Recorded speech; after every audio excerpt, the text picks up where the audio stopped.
설 명절 잘 지내셨습니까? 설 또는 설날 또는 설 명절이라고도 말하는 이 설은 추석과 함께 우리 민족의 최대 명절입니다. 설은 음력 정월 초하루입니다. 그러니까 음력으로 새해 첫날이죠. 그래서 한국 사람들은 1년에 2번 새해 복 많이 받으세요 그럽니다. 지난 1월 1일 때도 한참 했는데 또 해요 이제. 오늘도 아까 일베베 끝나고 아동부 어린이들 중고등학생들이 세배하면서 목사님 새해 복 많이 받으세요. 어떤 아이는요 오래 사세요. 그리고 이제 인사들을 하고 그랬는데 새해 첫날 1년에 2번 우리 새해를 하고, 그래서 이번에 미국에 있는 이제 한국계 사람들, 이제 이제 아시아계 사람들, 한국 사람들, 중국 사람들이 이 설날도 이게 좀 휴일로 하자, 이래 청원했는가 봐요. 그때 미국 사람들이 이상한 사람들이라고 이래서 또 뉴스가 되고 그랬습니다. 중국에서는 춘절이라고 또는 춘제라고도 그럽니다. 잘 아시는 대로, 늘 경험하시는 대로 설날이 이제 가까우면 민족 대이동이 이루어지지요. 많은 사람들이 고향을 찾습니다. 이번에도 한 2,800만 명 정도가 이동을 했다 그럽니다. 그 바람에 전국 도로가 몸살을 앓았고 아마 오늘도 아마 곳곳이 정체 현상을 보일 것입니다. 이 설 명절에 고속도로 운행하다 보면 얼마나 힘드는지 몰라요. 저는 이렇게 설이라고 해서 어디 가지 않으니까 그런 일 별로 겪지 않는데, 몇 년 전에 저희 빙부님이 대전에 병원에 입원하신 바람에 아주 설날 거기 갔다가 오는데 아주 혼났어요. 평상시에는 1시간 반이면 올 수 있는 거리인데 5시간이가 왔나. 얼마나 지루하든지 정말 힘들더라고요.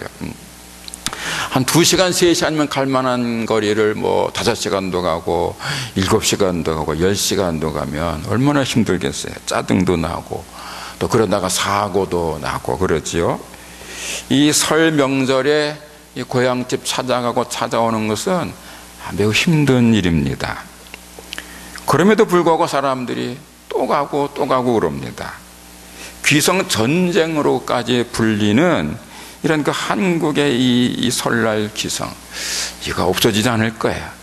여러 번 정권에서 음력설 없애려고 그랬지만은 끝내 없어지지 않고 오히려 더 이제 명절도 되고 공휴일도 그랬습니다. 그런데 이 한국의 설날 이 귀성은요 중국에 비하면 또 아무것도 아니에요. 정말 조족지열, 세 발의 핍니다. 비교가 안 됩니다. 이 춘절로 불리는 중국의 이 설 명절에는요 그냥 중국 전역이 피난민 행렬처럼 그렇게 됩니다.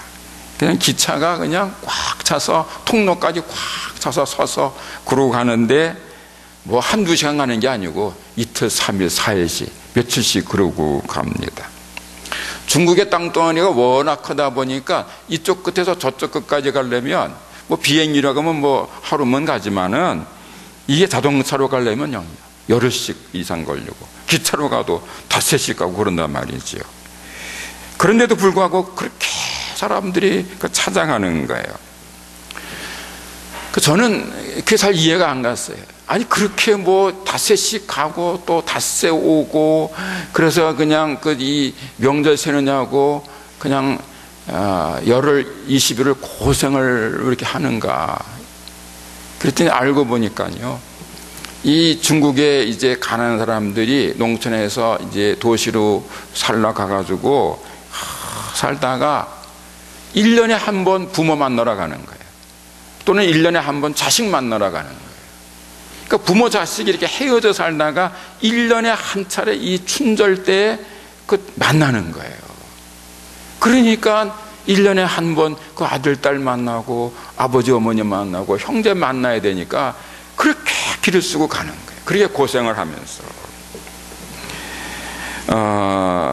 그래서 중국에서 춘절은요 보통 열흘 보름 뭐 이렇게 지냅니다. 자, 그리고는 오랜만에 만난 부모 형제 또 이제 형제 자매들끼리 사랑을 나누고 정을 나누고 그래 가족 간의 유대를 이제 새롭게 하지요. 한국이나 이 중국 사람들에게 있어서 이 설 명절은 그 가족 간의 사랑과 정을 주고 받는 아주 특별한 날인 겁니다. 따라서 이 설 명절에는요 좋은 일만 있어야 됩니다. 좋은 말만 해야 되고 그다음 좋은 일만 있어야 돼요. 오랜만에 만난 가족 간에 오직 사랑과 정만 주고받아야 됩니다.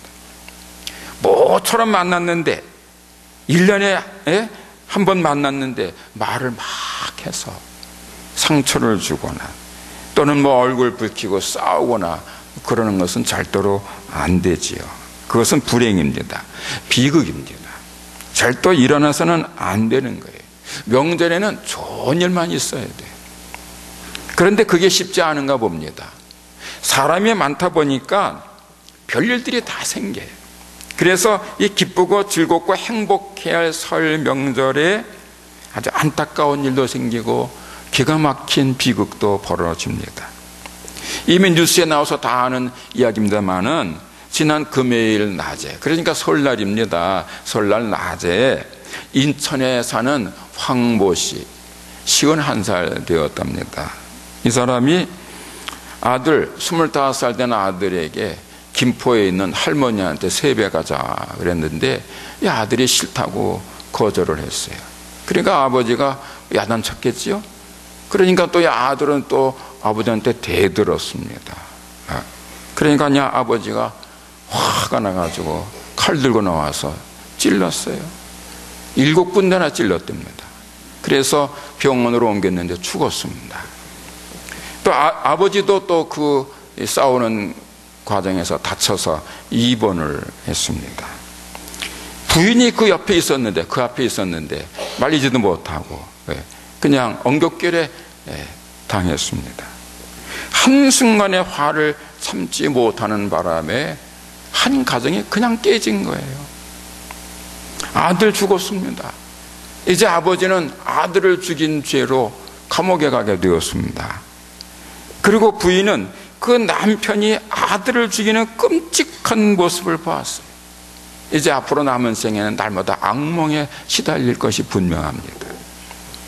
화가 원인이고 분노와 혈기를 제어하지 못해서 일어난 비극인데 이걸 좀 더 다른 각도에서 그 원인을 분석해 보면은요, 지혜의 부족이 원인입니다. 지혜가 없어서 그래요. 무슨 말이냐면, 여러분, 지혜가 뭐냐면 분별력이에요. 무엇이 옳은지, 무엇이 그른지, 무엇을 먼저 해야 되고 무엇을 나중에 해야 하는지 이것을 아는 분별력, 그게 지혜인 거예요. 그런데 화가 치밀어 오르면서 그 분별력을 잃어버린 거예요.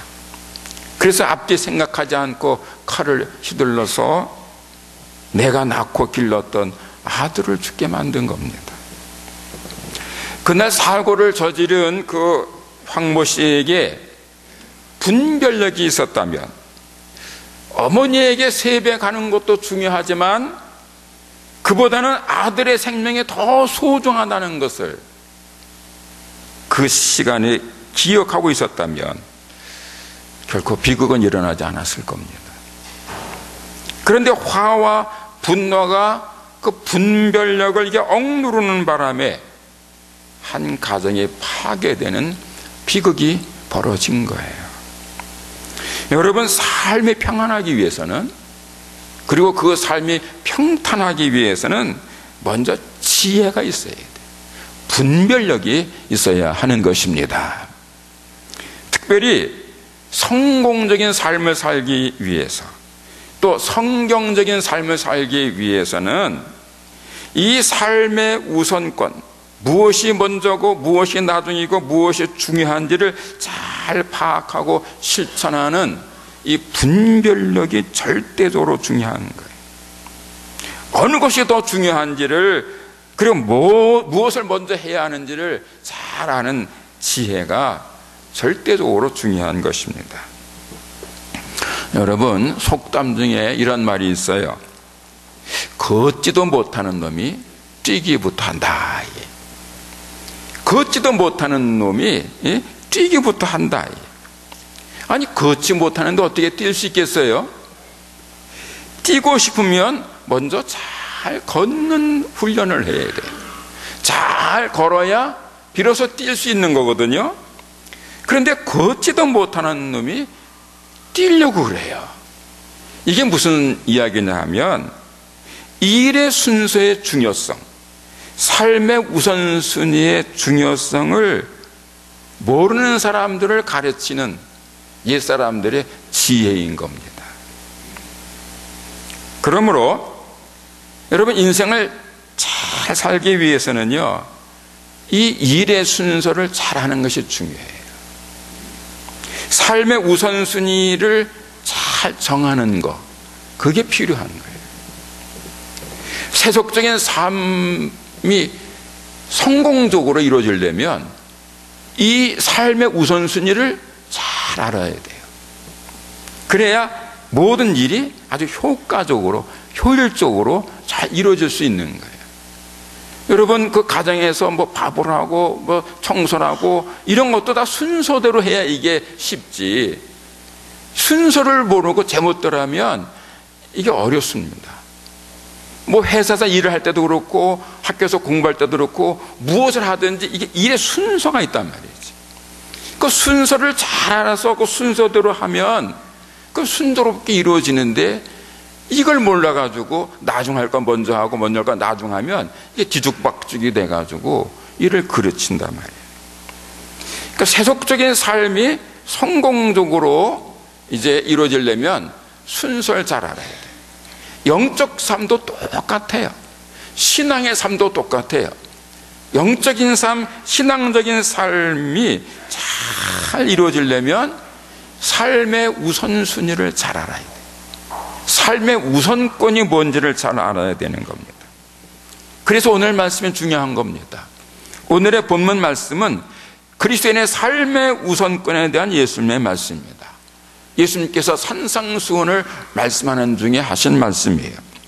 마태복음 5장, 6장, 7장을 특별히 산상수훈이라고 그러죠. 예수님께서 산에서 가르쳐 주신 보배로운 말씀이다라는 의미입니다. 산상수훈에서 예수님께서 아주 많은 말씀을 하십니다. 여러 가지 말씀을 하시는데 그 핵심이 뭐냐면 천국입니다. 하나님의 나라입니다. 하나님 나라는 어떤 나라고, 그 천국은 누가 들어가고, 천국 시민은 어떤 사람이고, 천국 시민이 된 사람은 어떻게 살아야 하는지에 대한 말씀이 이 산상수훈의 내용인 거예요. 이 천국에 대해서, 하나님의 나라에 대해서, 천국 시민이 어떤 사람이고 어떻게 살아야 하는지에 대해서는요, 이 산상수훈보다 더 자세하게 말씀하고 있는 말씀이 없어요. 천국에 관한 말씀 중에는 산상수훈이 으뜸입니다. 그래서 어떤 신학자는 이렇게까지 말합니다. 성경에서 다른 건 다 사라져도 산상수훈만 있으면 된다. 그러니까 산상수훈만 있으면 그러면 된다는 거예요. 그 정도로 이 산상수훈은 중요한 말씀인데, 따라서 천국을 사모하고 있고 예수님 안에서 이미 천국의 시민권을 얻었고 장차 천국에서 영생하기로 결정된 모든 그리스도인들은 이 산상수훈에 대해서 잘 아셔야 됩니다. 그 산상수훈 중에서도 오늘의 말씀은 천국 시민된 사람들의 삶의 우선권, 삶의 우선순위를 어디에 두어야 하는지에 대한 말씀이 되겠습니다. 여러분, 세속적인 사람들의 삶의 우선순위는 사람마다 다릅니다. 사람마다 그 삶의 우선권이 달라요. 예를 들면 어떤 사람에게는요, 돈이 첫째입니다. 돈이 우선입니다. 돈이 영순입니다. 남편도 2순위, 3순위고요. 예? 돈이 첫째. 이런 사람들이 있습니다. 돈을 위해서라면 다른 거 다 희생합니다. 돈이 첫째, 돈이 먼저예요. 그런 사람들이 어디 있나? 꽤 많습니다. 예전에 텔레비전에서 이런 장면을 본 적이 있습니다. 그 전설의 고향 같은 그런 이제 사극인데, 어느 돈만 아는 아주 구두쇠 영감집에 강도가 들었어요. 그래가지고 그 구두쇠 영감이 애주중지하는 돈이 가득 들은 돈꾀짝을 가져가려고 했습니다. 그러니까 그 주인인 이 구두쇠 영감이 돈꾀짝을 콱 붙들고 이건 가져갈 수 없다 하고 붙들고 들어섰어요.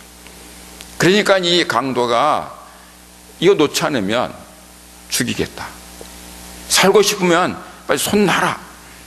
그래도 이 구두쇠 영감이 안 된다고, 절대로 놓을 수 없다고, 이 돈 가져가려면 나 죽이고 가져가라, 이러고 이제 반응을 하니까 결국은 그 강도가 칼을 들어서 이 주인을 쳐 죽이는 거예요.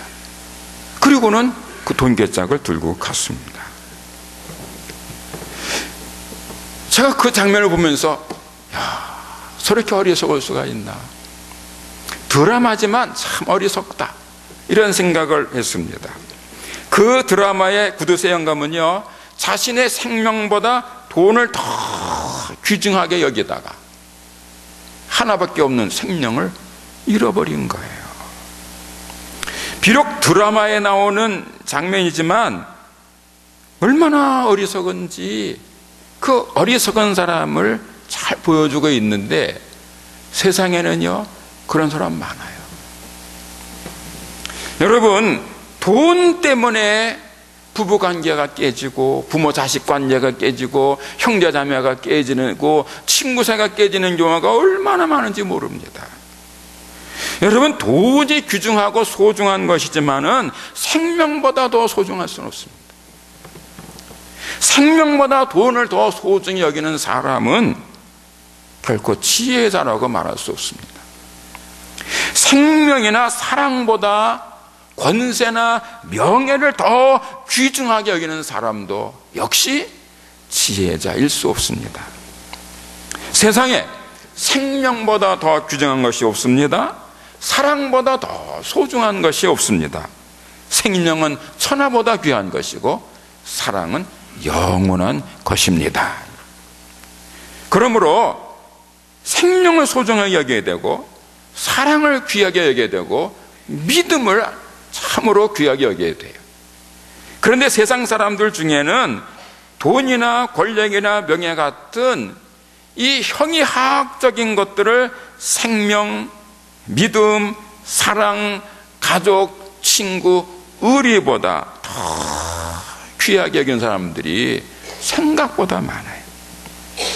그래서 돈을 더 많이 가지기 위해서, 권력을 얻기 위해서, 명예를 가지기 위해서 사랑하는 사람들을 배신하기도 하고, 민족과 조국을 배반하기도 하고, 믿음을 포기하기도 하는 그런 일들이 벌어지는 겁니다.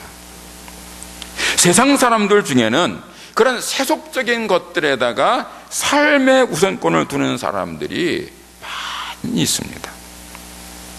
여기에 반해서 참 그리스도인들은 삶의 우선순위를 다른 곳에 둡니다.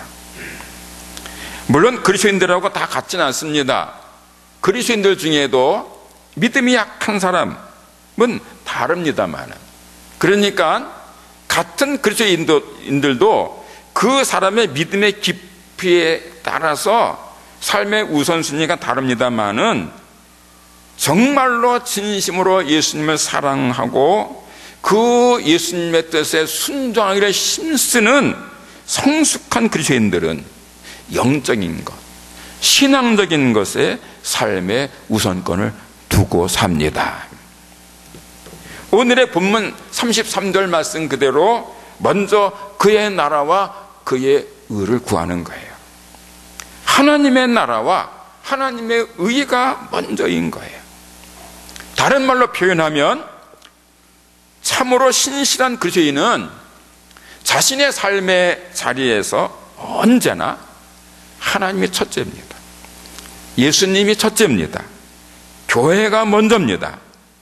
믿음이 제일입니다. 하나님 제일지, 예수님 제일지, 교회 제일지, 신앙 제일지로 사는 거예요. 가장 잘 그런 삶을 산 사람이 사도 바울이에요. 바울은 예수님을 가장 잘 닮았던 사람이에요. 바울이 이렇게 고백합니다. 내가 그리스도를 본받는 자가 된 것처럼. 바울은 정말 예수님을 닮으려고 애쓴 사람인데 그 사도 바울이 로마서 14장 5절 이하에서 이렇게 고백을 합니다. 어떤 사람은 이 날이 전날보다 더 중요하다고 생각하고 또 어떤 사람은 모든 날이 다 같다고 생각합니다. 각각 자기의 마음에 확신을 가져야 합니다. 어떤 날을 더 존중히 여기는 사람도 주님을 위하여 그렇게 하는 것이요, 먹는 사람도 주님을 위하여 먹으며 먹을 때 하나님께 감사를 드립니다. 그리고 먹지 않는 사람도 주님을 위하여 먹지 않으며 또한 하나님께 감사를 드립니다. 우리 가운데는 자기만을 위하여 사는 사람도 없고 또 자기만을 위하여 죽는 사람도 없습니다. 우리는 살아도 주님을 위하여 살고 죽어도 주님을 위하여 죽습니다. 그러므로 우리가 살든지 죽든지 주님의 것입니다. 빌립보서 1장 20절에서는 이렇게 고백을 합니다. 내가 간절히 기대하며 바라는 것은 내가 어떤 일에나 부끄러워하지 않고 전과 같이 지금도 온전히 담대하여 살든지 죽든지 나의 몸으로 말미암아 그리스도께서 존귀하게 되시는 것입니다. 나에게는 사는 것이 그리스도시니 죽는 것도 유익합니다. 바울은요 오직 예수님 위해 살았어요. 예수님을 위해 살아면 죽는 것도 유익하여 여겼고 기쁘게 맞았습니다. 바울만 그런 게 아닙니다. 베드로도 야고보도 요한도 다 그랬어요. 예수님의 제자들은 누구나 예수님을 위해서라면, 예수님의 모든 교회를 위해서라면, 예수님의 복음을 위해서라면 매를 맞는 것도 기뻐했고 고통당하는 것도 즐거워했고 순교하는 것을 감사하게 여겼어요. 사도행전 5장 40절 이하에서 이렇게 증언합니다. 그들이 옳게 여겨 사도들을 불러들여 채찍질하며 예수 이름으로 말하는 것을 금하고 놓아주니 사도들은 예수님의 이름을 위하여 능력받는 일에 합당한 대로 여기심을 기뻐하면서 교회 공회 앞을 떠나니라. 처음 교회가 생겼을 때 교회가 막 부흥하니까 이 유대인들이 두려움을 느끼고 베드로를 위시한 제자들을 잡아다가 막 때린 거예요. 채찍질한 거예요. 그러면서 앞으로 너희들은 예수님 전하지 말아라. 엄하게 금하고 풀어줬어요. 그때 이 베드로와 제자들이 기쁘다. 우리들이 마침내 예수님의 이름을 위해서 매맞는 자가 되었구나. 할렐루야. 그랬다는 거예요. 여러분, 이게 어떻게 가능한 일이겠어요? 그때 그 모습을 보았으면 틀림없이 그랬을 거야. 저 사람들 미쳤구만. 저 매맞더니 정신이 돌았구만. 그랬을 겁니다. 여러분, 정신이 이상해진 사람이 아니라면 어떻게 매를 맞고 기뻐하겠어요? 채찍질을 당하고 나면서 피투성이 된 몸으로도 할렐루야 기뻐할 수 있는 거는요, 이해할 수 없는 일이에요. 정신 이상자나 가능한 일이에요. 실제로 초대교회 당시에 많은 사람들이 이 베드로, 바울 같은 교회의 그 지도자들, 예수님의 제자들을 향해서 뭐라는 줄 아세요? 미쳤다 그랬어요. 사도행전에 보시면 그 베이스 총독이 바울에게 그럽니다. 바울아, 너 미쳤구나. 이 바울과 베드로 같은 초대교회 예수님의 제자들은 사람들이 볼 때 이상한 사람들이에요. 미친 사람들이에요. 정신 나간 사람들이에요. 매를 맞고도 기뻐해요. 자기 자신보다 가족이나 재물보다 예수님을 더 사랑하고 하나님 나라를 더 아끼는 거예요. 그 사람들이 도저히 이해가 안 가니까 미쳐서 그런 겁니다. 여러분, 오랜 동안 먼저 그의 나라와 그의 의를 구하는 것은 비난 듣는 행위였어요. 고난받는 일이었어요. 미쳤다는 말을 듣는 일이었습니다. 사랑하는 가족들을 잃고 자기의 목숨까지 빼앗기는 가장 위험한 일이었어요. 오랜 세월 동안 교회가 얼마나 많은 박해를 받았는지 몰라요. 얼마나 많은 사람들이 가정을 잃고 재산을 빼앗기고 목숨을 잃었는지 몰라요. 오랜 세월 동안 예수를 믿는 것은 가장 위험한 일이었어요. 옛날만 그런 게 아니에요. 지금도 그래요. 여러분, 우리는 지금 너무 행복한 가운데 있어요. 지금도 세계 곳곳에서는요, 예수님 믿는 것 때문에, 그의 나라와 그의 의를 구하는 일 때문에 고난받고 핍박받고 목숨을 빼앗기는 일이 비일비재로 벌어지고 있습니다. 요즘 이집트나 시리아 같이 이슬람 세력이 강한 나라에서 많은 그리스도인들이 핍박을 받고 가정을 잃고 목숨을 빼앗기고 있습니다. 여러분, 몇 년 전부터 그 중동 지역에 민주화 반응이 불었지 않습니까? 그래서 뭐 리비아라든지 이집트라든지 뭐 이런 나라들이 이제 그 독재 정권이 무너지면서 그 민주화 바람이 불었단 말이에요. 그런데 그것 때문에 누가 피해를 받느냐? 그리스도인들이 피해를 보는 거예요. 독재 정권이 무너지면서 과격한 이슬람 사람들이 세력을 갖는 거예요. 그러면서 그 얼마 되지 않는 교회를 무자비하게 핍박하고 있어요. 그래서 중동 지역에 자유의 바람이 불면서 오히려 교회는 지금 아주 엄청난 박해를 받고 있어요. 그래서 이집트, 시리아 이런 데서 많은 기독교인들이 핍박받고 교회가 불타고 그리스도인들이 생명을 빼앗기고 있습니다. 인도와 인도네시아 같은 데서도 그런 일이 벌어지고 있어요. 힌두교도들이 교회를 막 습격하고 이슬람 사람들이 교회를 습격해서 불태웁니다. 중국에서도 많은 신실한 그리스도인들이 지금도 고통을 받고 있습니다. 다른 데 말할 것도 없고 자동차로 2시간만 가면 갈 수 있는 저 북한에서도요, 예수님을 믿고 그의 나라와 그의 의를 구하는 행위는 수용소에 끌려가거나 공개 처형을 당할 아주 중죄입니다. 북한에서는 해마다 수십 명 또는 수백 명이 예수님 믿는다는 한 가지 이유만으로 처형을 당하고 있어요. 지난달에 전 세계 핍박받는 교회를 섬기고 있는 오픈도어 선교라는 곳에서 작년 2013년도 세계 기독교 박해 지수라는 걸 발표했어요. 세계 여러 나라 중에서 기독교를 박해하는 나라들 순서를 매긴 거예요. 그런데 작년 한 해 동안 전 세계에서 기독교를 가장 박해한 나라가 어떤 나라들이냐면 1위가 북한이고 2위가 소말리아고 3위가 시리아, 4위가 이라크, 5위가 아프가니스탄, 6위는 사우디아라비아, 7위는 몰디브, 8위는 파키스탄, 9위는 이란, 10위가 예멘이었습니다. 북한이 1위예요. 그런데 북한이 12년 동안 계속 1위. 세계에서 가장 기독교를 박해하는 나라거든요. 북한이에요. 이 오픈도어 선교회 추산으로는 현재 북한에는 약 20만 명 정도의 그리스도인이 있다고 봅니다. 그런데 그 중에서 약 6, 7만 명 정도가 정치범 수용소에서 지금 핍박받고 있다는 거예요. 현재 북한에서는요, 자기네들도 종교의 자유가 있다고 선전합니다. 그래서 평양에 봉수교회가 있고 칠골교회가 있고 그렇습니다. 성당도 있습니다. 근데 그런 것들은 그냥 전시적 교회예요. 진짜 교회가 아닙니다. 거기 북한에 있는 사람이 그 교회를 들어가고 싶어서 신청했더니 티오가 꽉 찼다고. 300명 이게 딱 교인이 티오가 있어요. 그래서 안 되는 거죠. 어떤 이제 크리스찬이 평양에 갔다가 한 번은 주일날 예배하러 갔더니 문이 다 닫힌 거예요. 아니, 오늘 주일인데 여기 문이 닫았습니까? 그랬더니 거기 관계자가 오늘은 사업 없습니다. 그러더니.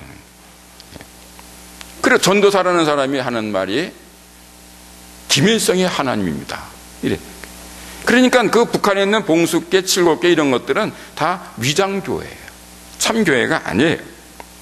자, 그리고 진짜 예수 믿는 사람들은 그게 발각되면 끌려가는 거예요. 성령을 가지고 있다가 걸리면 그냥 수용소에 끌려가기도 하고 공개 총살 당하기도 하는 거예요. 현재 북한 땅에서는 예수님을 믿는 것은 목숨을 거는 위험한 일이에요. 사우디아라비아나 시리아나 아프가니스탄에서도 예수님을 믿기 위해서는요, 목숨을 걸어야 하는 거예요. 그런데도 불구하고 예수님을 믿는 사람들이 그치지 않고 있어요. 성령만 가지고 있어도 사람들 앞에서 공개 처형을 하는 그러한 동토의 땅에서 사람들에게 예수님을 믿지 못하게 하기 위해서 갖은 핍박과 협박을 함에도 불구하고 여전히 믿는 사람들이 있는 거예요. 왜 그럴까요?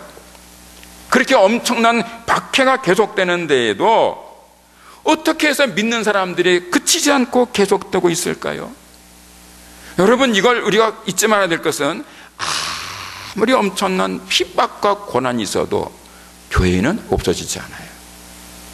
그런 핍박 속에서도 교회는 오히려 부흥해요. 그 이유가 뭐겠어요? 그렇게 엄청난 박해가 계속되는데도 왜 사람들이 믿음을 포기하지 않고 계속해서 예수를 믿을까요? 그러다가 죽어가면서도 여러 가지로 대답할 수 있겠습니다만은 가장 분명한 이유가 뭐냐 하면 그들이 하나님이 살아계심을 믿기 때문입니다. 하나님이 전능하신 창조주이시고 태초부터 지금까지 그리고 앞으로도 영원토록 살아계신다는 사실을 믿기 때문에, 그리고 예수님이 하나님의 아들이시며 나를 구원하시기 위해서 십자가를 지신 그리스도라는 사실을 믿기 때문에 목숨을 걸고 믿는 겁니다. 여러분, 거듭 말씀드리거니와 북한이나 또는 이라크나 이런 기독교를 핍박하는 나라에서 예수님을 믿음으로 인해서 생기는 사회적인 이익은 하나도 없습니다. 예수님 믿는다고 좋은 거 하나도 없어요.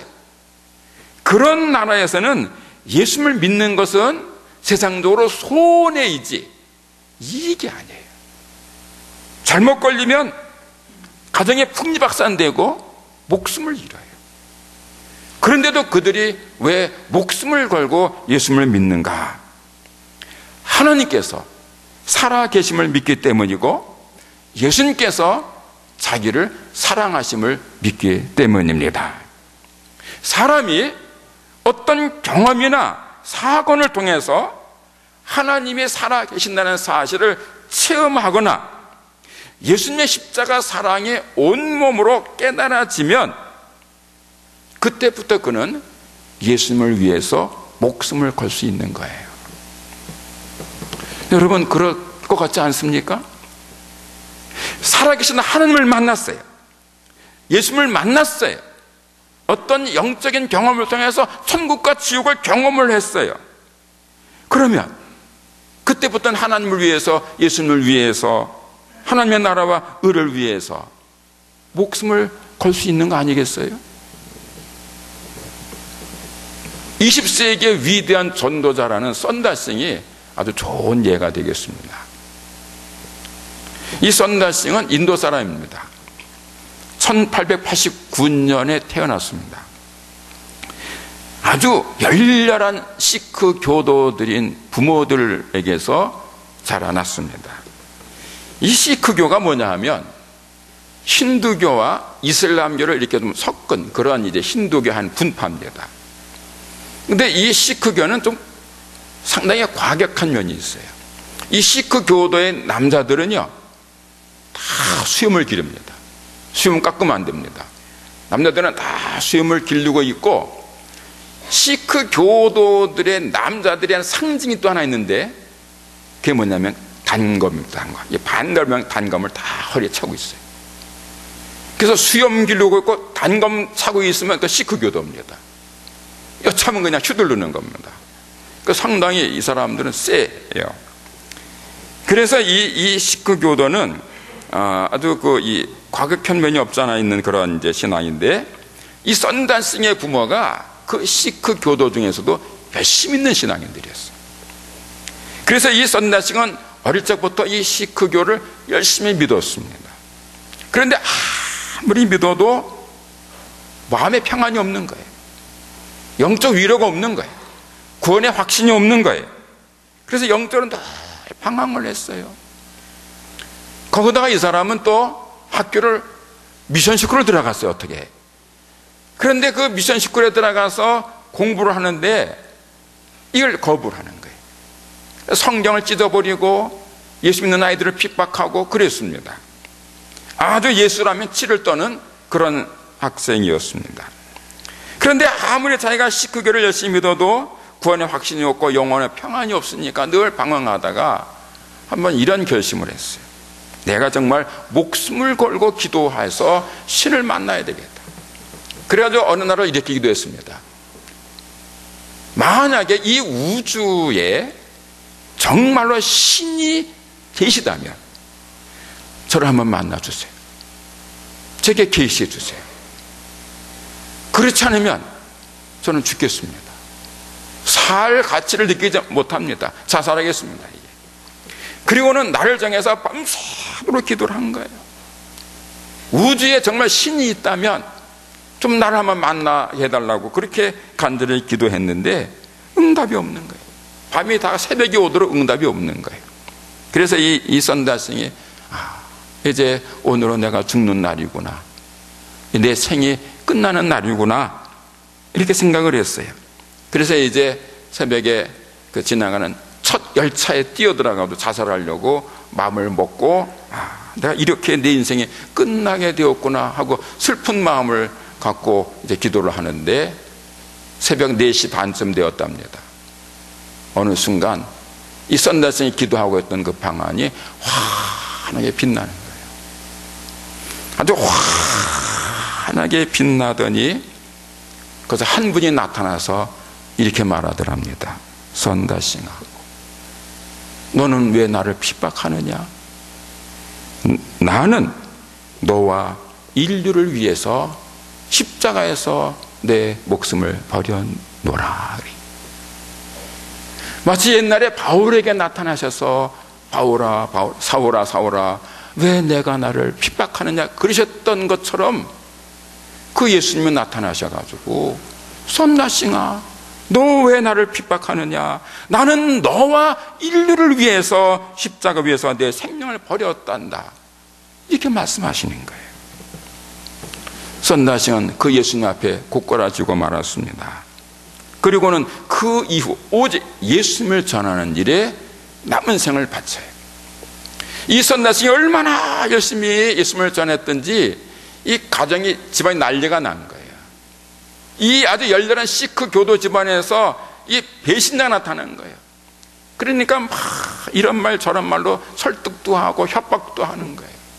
하루는 부자 이 삼촌이 이 선다싱을 데려가더니 아주 황금 보물을 잔뜩 보여주면서 야 선다싱, 너 예수 믿는 거 그만둬. 그럼 내가 이거 다 줄게. 이러면서 유혹을 하더래요.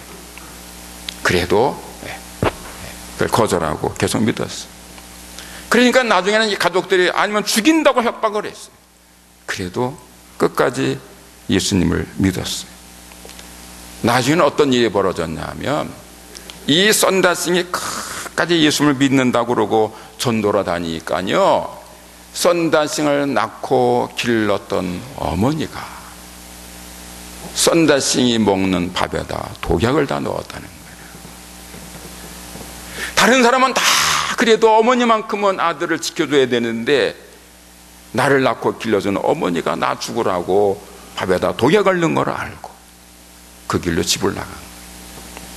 그리고 평생도록 예수님 전하다가 나중에는 히말라야 지역을 전도하다가 행방불명이 됐습니다. 이 선다싱은 20세기에 성자로 불리는 위대한 전도자입니다. 그가 왜 이렇게 변했습니까? 그 열렬한 시크 교도였다가 왜 이렇게 예수님을 위해서 목숨을 걸었습니까? 살아계신 예수님을 만났기 때문입니다. 여러분, 살아계신 예수님을 만나면 생명의 위협을 받아도 믿음을 지키는 거예요. 하나님을 만나면, 예수님을 만나면, 하나님의 살아계심을 믿으면 그 믿음을 지키기 위해서 목숨을 거는 거예요. 여러분, 왜 먼저 그의 나라와 그의 의를 구해야 하는 것입니까? 하나님이 살아계시기 때문이에요. 예수님이 살아계시기 때문이에요. 예수님께서 여러분들을 사랑하시기 때문입니다. 이것이 믿어지면 그는 그의 나라와 그의 의를 구할 수밖에 없는 거예요. 하나님의 나라가 실제하고 있고 우리는 장차 하나님의 나라에 들어간다는 사실이 믿어지면 그의 나라와 그의 의를 구할 수밖에 없는 거예요. 기독교는 다른 신앙이 아닙니다. 살아계신 하나님과 하나님의 아들 예수 그리스도를 믿는 신앙입니다. 그리고 참 그리스도인은 삶의 우선권을, 삶의 우선순위를 하나님의 나라와 하나님의 의를 구하는 일에 먼저 두는 사람인 거예요. 그리고 자신의 삶의 우선권을 하나님의 나라와 하나님의 의에 두는 그 참 그리스도인, 신실한 그리스도인들을 하나님께서는 어여쁘게 주시고 아름다운 사람으로 인정하시는 겁니다. 그리고 그에게 하늘의 신령한 복과 땅의 기름진 복을 풍성하게 내려주십니다. 그의 삶을 책임져 주십니다. 언제나 선한 길로 인도해 주십니다. 따라서 깨닫고 보면, 그리고 경험을 해보면 먼저 그의 나라와 그의 의를 구하는 것이 하나님께 영광을 돌릴 뿐 아니라 자신의 삶을 아름답게 하고 풍요롭게 하는 참된 지혜가 되는 것입니다. 기도하겠습니다. 하나님 아버지, 저희는 하나님의 살아계심을 믿습니다. 예수님의 살아계심을 믿습니다. 예수님이 저희를 위해서 십자가에서 못 박혀 돌아가셨다는 사실도 믿습니다. 그래서 저희들도 먼저 그의 나라와 그의 의를 구합니다. 하나님 아버지, 이 말씀이 온전히 저에게 이루어지게 하여 주옵소서. 진정 삶의 우선순위를 하나님께 두고 예수님께 두고 오직 믿음으로 살아가는 성숙한 성도, 신실한 성도 다 되게 하옵소서. 그리고 마침내 하나님의 약속처럼 모든 것이 이루어지는 것을 눈으로 체험하도록 도와주시옵소서. 하나님을 사랑하고 먼저 그의 나라와 그의 의를 구하는 것이 하나님께는 영광이 되는 것이지만 동시에 자신의 삶을 아름답게 하고 풍요롭게 하는 참된 지혜임을 온몸으로 깨닫고 경험하게 하여 주옵소서. 예수님의 이름으로 기도하옵나이다. 아멘.